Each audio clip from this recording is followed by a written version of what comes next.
ఇవాళ నేను అడుగుతున్న మిత్రులారా, ఇవాళ ఒక ఆయన ఎట్లొస్తాడో ముఖ్యమంత్రి అడ్డుకుంటా ఆయన గోదావరి నీళ్లు తేలేదు అని అన్నాడట. నేను ఆయనకు చెప్పదలుచుకుని పక్కనే కూతవేటు దూరం ఉంది, ఈ పక్కనే ఉన్నాడు. ఆయన ఉన్నది 3 అడుగులు, ఆయన 6 అడుగులు ఎత్తే కూర్చున్నాడంట ముఖ్యమంత్రిని అడ్డుకుంటా అని. 3 అడుగులు ఆయనకు నేను ఒక మాట చెప్పదలుచుకున్నా. 3 రోజులు అవకాశం ఇస్తే గోదావరి జలాలు తుంగతుర్తి నియోజకవర్గానికి తెస్తా అని ఆయన పేపర్ల ప్రకటన చూసిన. 3 రోజులు కాదు, 10 ఏళ్ళు మీకు అవకాశం ఇచ్చిండు. ఎందుకు దేవాదుల నుంచి తుంగతుర్తికి నీళ్లు తీసుకురావలేదు? గోదావరి జలాలతోని ఈ ప్రాంత భూములను ఎందుకు తడపలేదు అని నేను అడుగుతున్నా.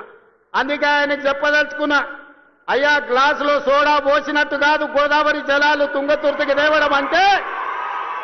నీకు తెలిసిన విద్య ఒక్కటే, దొరగారి ముందల చేతులు కట్టుకొని గ్లాసులో సోడా పోయడమే, కానీ నీకు తెలిసిన విద్య అంతకంటే లేదు. నీ ఊరు మండలం చేసుకున్నావు, మండల ఆఫీస్ అన్న తెచ్చుకున్నావా?